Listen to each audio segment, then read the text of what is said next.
जय श्री कृष्णा।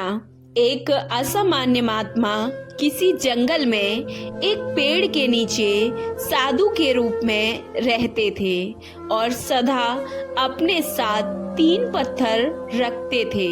सोते समय एक पत्थर वह अपने सिर के नीचे रखते थे और दूसरा अपनी कमर के नीचे और तीसरा अपने पैरों के नीचे हमेशा ही रखते थे और स्वयं को चादर से ढकते थे। जब बारिश होती थी तो उनका शरीर पत्थरों पे होने के कारण बारिश का पानी उनके शरीर के नीचे से बह जाता था और जो पानी उनकी चादर पर गिरता था वह भी नीचे बह जाता था। इसलिए उन साधु महात्मा की नींद में कभी भी कोई विघ्न नहीं पड़ता था और वह इतनी गहरी नींद में सोते थे कि उनको किसी भी चीज का कोई भी आभास नहीं होता था। और जब वह साधु महात्मा जागते तो बैठते समय तीनों पत्थरों को एक साथ चूल्हे की तरह रखकर वह उन पर आराम से बैठते थे। इस प्रकार सांप और अन्य कीड़े मकोड़े उन्हें परेशान नहीं करते थे क्योंकि वह पत्थरों के नीचे से रेंगकर आराम से निकल जाते थे। कोई उनके लिए खाना लेकर आता था और वह भोजन भी कर लिया करते थे। इस प्रकार उन्हें किसी भी प्रकार की कोई भी चिंता नहीं थी। इस जंगल में एक राजा शिकार खेलने आया करते थे। साधु को देखकर राजा ने सोचा, बेचारा साधु अपने शरीर को उन पत्थरों पर व्यवस्थित करके सोने में उसे कितनी पीड़ा होती होगी। उन साधु महात्मा पे उनको अत्यंत ही दया आई और मैं इसे अपने साथ राजमहल में ले जाऊंगा। उस राजा ने साधु के बारे में यही सोचा और अपने महल ले जाकर 1-2 दिन अपने साथ रखकर आराम करवाऊंगा।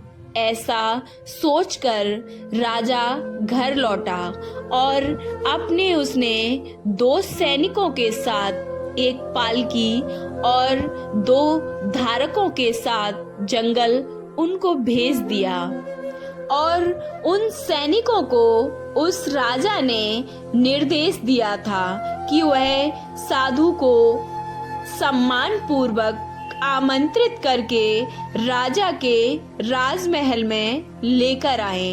राजा ने उन सैनिकों से यह भी कहा कि यदि वह साधु को लाने में असफल रहे तो उन्हें दंडित किया जाएगा और ऐसा आदेश देकर राजा ने उनको महल से जाने के लिए कहा।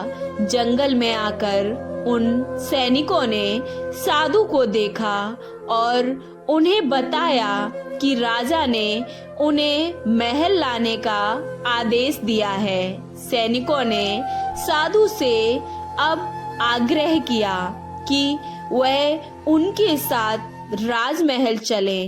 तो जब साधु ने उन सैनिकों के साथ चलने में अरुचि दिखाई तो अब सैनिक उन साधु महात्मा से प्रार्थना करते हुए बोले कि यदि वह उनको बिना लिए लौटे तो उन्हें दंडित किया जाएगा।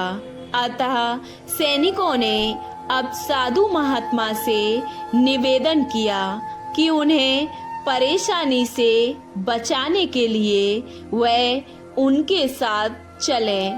अब साधु महात्मा नहीं चाहते थे कि उनके कारण उन सैनिकों को किसी भी मुसीबत में वो डालें और सैनिकों के बारे में सोचकर वह अब उनके साथ चलने के लिए सहमत हो गए। अब साधु महात्मा के पास सिर्फ सामान के नाम पर कुछ नहीं था, सिर्फ एक लंगोट और एक चादर और वही 3 पत्थर थे। उन्होंने लंगोट को तह करके चादर में रखा और तीनों पत्थरों को भी उस चादर में लपेट कर रख लिया। सबको एक साथ फिर उन्होंने बांध दिया।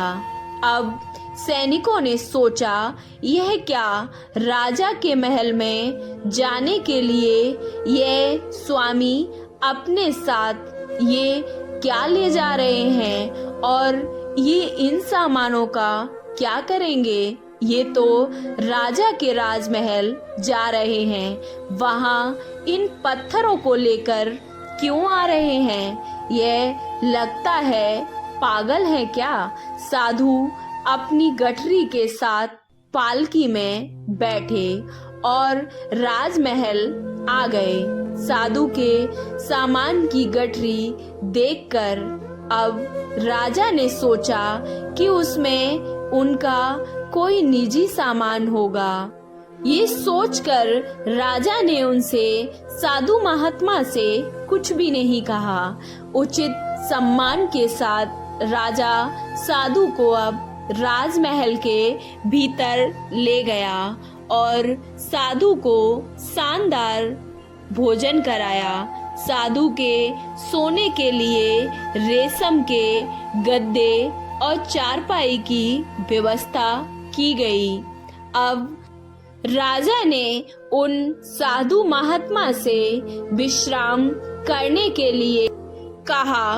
विश्राम करने के समय साधु ने अपनी वह गठरी खोली और अपने वह तीनों पत्थर निकालकर उस बिस्तर पर फैलाए और हमेशा की तरह चादर ओढ़कर वह साधु महात्मा सो गए।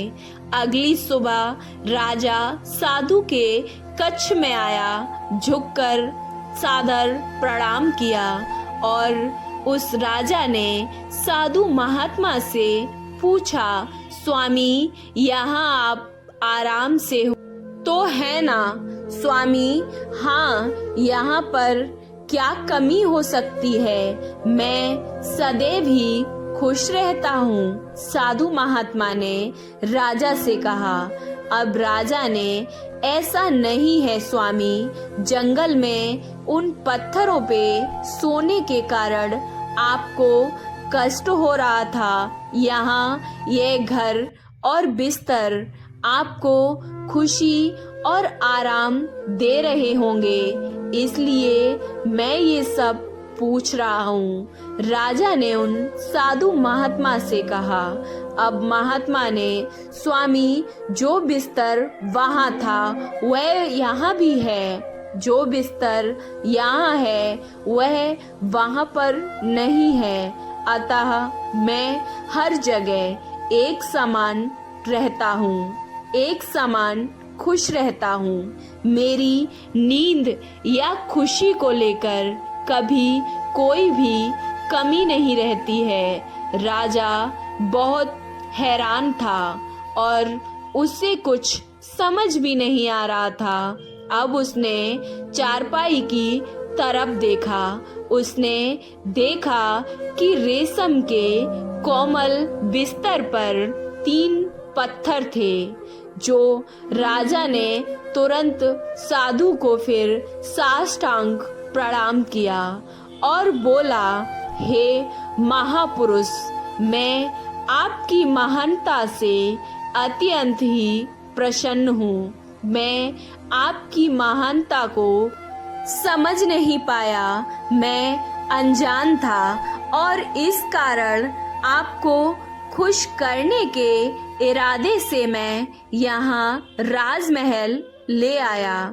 मुझे पता नहीं था कि आप हमेशा खुशी की स्थिति में रहते हैं और इस कारण मैंने ऐसा मूर्खतापूर्ण व्यवहार किया और कृपया मुझे आप क्षमा करें। राजा के यह वचन सुनकर वह साधु महात्मा खुश हुए। राजा ने कहा, मुझे आशीर्वाद दीजिए। इस प्रकार अपनी गलती की क्षतिपूर्ति करने के बाद राजा ने साधु को अपने रास्ते जाने की अनुमति दी। यह साधु की कहानी है तो महात्माओं की नजर में यह स्वाधीन जीवन ही वास्तविक सुखी जीवन है। और उस भक्त ने पूछा और उन महात्मा से क्या कहा, इस तरह की बड़ी इमारतों में जिंदगी कारागार के जीवन की तरह ही होती है। अंतर इतना है कि मैं एक ए श्रेणी का कैदी हो सकता हूँ। जब मैं इस तरह के गद्दों पर बैठता हूँ तो मुझे ऐसा लगता है जैसे मैं नागफली पर बैठा हुआ हूँ। और ये शांति और आराम कहाँ है। और ये सब बातें साधु महात्मा अब बोलते हैं मनुष्य संसार के कारण नहीं बल्कि समाज से अपनी अपेक्षाओं के कारण कष्ट भोगता है। और हमारा मन पसंद व नापसंद से हमेशा ही भरा रहता है। और यदि हम संसार को उसके अनुरूप नहीं पाते हैं तो हम निराश हो जाते हैं और हम अपने दुख के लिए संसार को दोषी मानते हैं। और दोषी जबकि खुद होते हैं। हम समझे बिना ही संसार का त्याग कर देते हैं और यह भूल जाते हैं कि परित्याग आंतरिक है। हमें संसार के बजाय उस मनुष्य का त्याग करना चाहिए जो दुख से पूरित है। और सादगी बाहरी नहीं बल्कि एक भीतरी होती है। यदि हम भीतरी से सरल होंगे तो हम कहीं भी किसी भी तरह खुश रह सकते हैं। ऐसे मनुष्य को संसार त्यागने की कोई भी आवश्यकता नहीं है। वह हमेशा सदैव ही खुश रहता है क्योंकि यह खुशी भीतर से आती है। ऐसा व्यक्ति इस संसार में रहता है अवश्य है पर उससे जुड़ता नहीं है। हम में से अधिकांश के लिए यह हमारा अहंकार है जो कि हमारे इस रास्ते में आता है। यद्यपि हम बाहर से इस सांसारिक मोह माया को त्यागने की कोशिश करते हैं, हमारे भीतर का वह अहंकार फिर भी कायम रहता है। संसार में बहुत ज्यादा उलझने से हम संसार से जुड़ जाते हैं और फिर स्वयं को मुक्त करना आसान नहीं होता है। और मनुष्य हमेशा बाहरी बदलावों का प्रयास करने के बावजूद भीतर से उस वैराग्य को विकसित करना चुनौतीपूर्ण होता है। और मनुष्य विवेक यानी कि वास्तविक व काल्पनिक में भेदभाव करने की क्षमता भी खो देता है। और क्षमता से वैराग्य निर्लिप्तता है। स्वयं को जानने के लिए निरंतर ही आध्यात्मिक को इस संसार से आध्यात्मिक अभ्यास ही हमें अनासक्त बनाता है।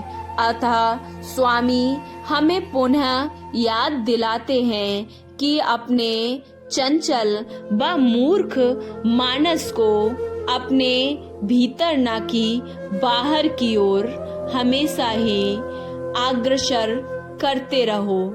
आपको ये कहानी कैसी लगी? अच्छी लगी तो वीडियो को लाइक, चैनल को सब्सक्राइब करना ना भूलें। जय श्री कृष्णा, राधे राधे।